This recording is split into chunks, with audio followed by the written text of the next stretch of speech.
Hello there! Welcome back to my channel. Thanks to all of you subscribers, you increased a lot last month. It's over 9,000! No, actually it's not.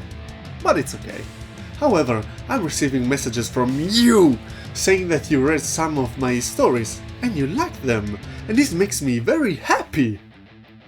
And since I'm happy, why don't we talk about all the little things that I totally hated while reading the other stories of the anthologies that included mine too.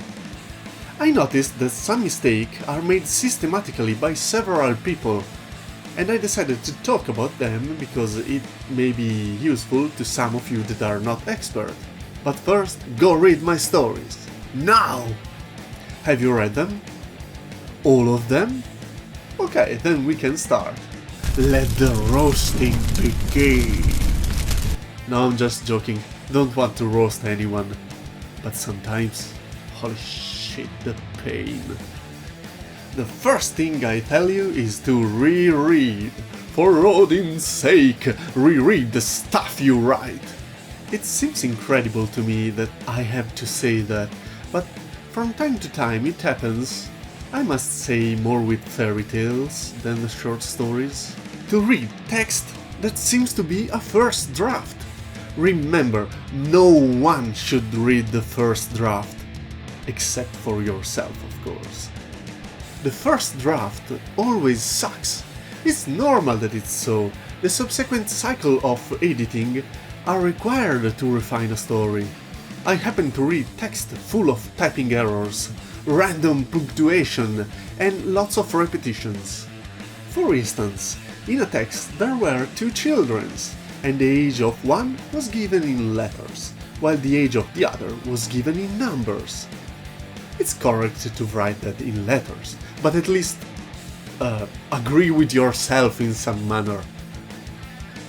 Moreover, the next three sentences, all along a single line, started with the parents, enough! I get it, it's the parents. Okay, three short phrases about the parents. Let's merge them and make one long phrase. It's not that difficult. There is not much to say about this point. Reread and correct. And once it's not enough. It's unlikely that a text, however short, will be ready to be sent to a literary competition unless you reviewed it at least 3 times, and it also should be read by another 1 or 2 people. At the second point we find the ellipsis. I could have included the ellipsis in the previous point, among the other things, just to double check. However, I noticed that sometimes it is written badly, even in stories that otherwise are well written. So it cannot be the result of an oversight, also because sometimes the author repeats the error. I found someone who used 2 dots, someone who used 4 dots, and even someone who used 5 dots. And also I found people that use sometimes 3 dots, sometimes 4 dots. Maybe they roll a dice every time they have to decide how many dots to use. In the most striking example I found, the author put 5 dots at the starting of a paragraph. And there was no reason to put the dots there, there was no suspense, no other reason. And he also repeated this abomination 4 times.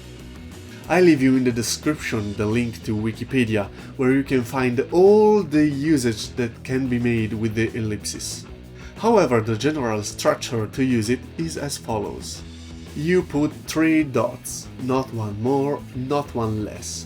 They stick to the previous word, and they are followed by a space, unless there is a closing parenthesis or a question mark. Putting 5 dots is like putting 3 commas, it just makes no sense.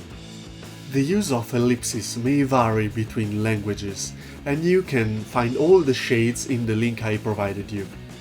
I don't want to be a grammar Nazi, and I don't like people who behave like that, but sometimes, holy shit. Point 3. Pay attention to the character viewpoint.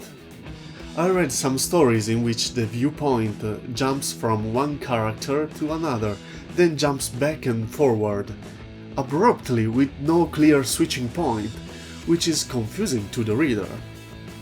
As I said in the previous videos, it's important for a short story to tell the story in the simplest and most effective way possible. If in a 3-page long story you have to switch character viewpoints several times, it's likely that there is something wrong with the way you decided to tell the story. Unless you're telling a really strange story like Cloud Atlas, but in this case you're not writing a short stories anyway, isn't it? For example, I read a fairy tale about a goldfish, and the point of view at the beginning was that of a child telling about his father winning the goldfish in a fair. Then it switched to that of the goldfish, then back to the child, then back to the goldfish. All this in one half-page long paragraph. The result is extremely confusing to the reader. The fairy tale was long only 2 pages. Writing such a short story, I would have used only one character viewpoint, the fish that was the protagonist. Or at least I would have separated them into different paragraphs, so the switching from one to another would have been clearer. Point 4. Sometimes it happens to include songs or poems in a prose text. In this case, pay attention to the formatting. The best way is to write the verses as you would see them in a poetry book, with the text aligned to the left or to the center, and starting a new line respecting the metric of the poem. Also leaving an empty line before and after to separate the poem from the prosa text. For example, take the poem All That Is Gold Does Not Glitter by Tolkien, which you can find in the book The Fellowship of the Ring declaimed by Bilbo during the Council of Elrond. The YouTube channel Clamavi de Profundis put it to music. I'll leave you the link in the description. If you like the style, you'll go crazy.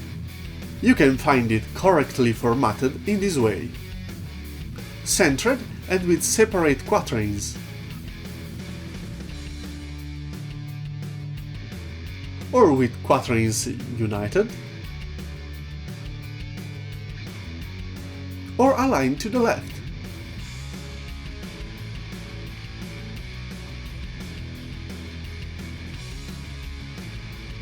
But always separated from the text by 2 empty lines, one above and one below. Now, for example, in a short story, I saw a poem aligned to the left, but without leaving an empty line to separate the poem from the text. And even if it was written in a simple end rhymes, the text started a new line every 2 verses and not every 1 verse. And sometimes, every now and then, it started a new line every 4 verses. It was as if this poem were impaginated this way. This generated a confusingly shaped text, while it would have been possible to lay it out in a much more elegant and functional way, at the same time enhancing the rhythm. E per oggi è... Ehi! Aspettate un momento! Che succede? L'ultimo padiglione, un nuovo racconto di fantascienza è stato appena pubblicato sul mio sito. Cosa aspettate ad andare a leggerlo?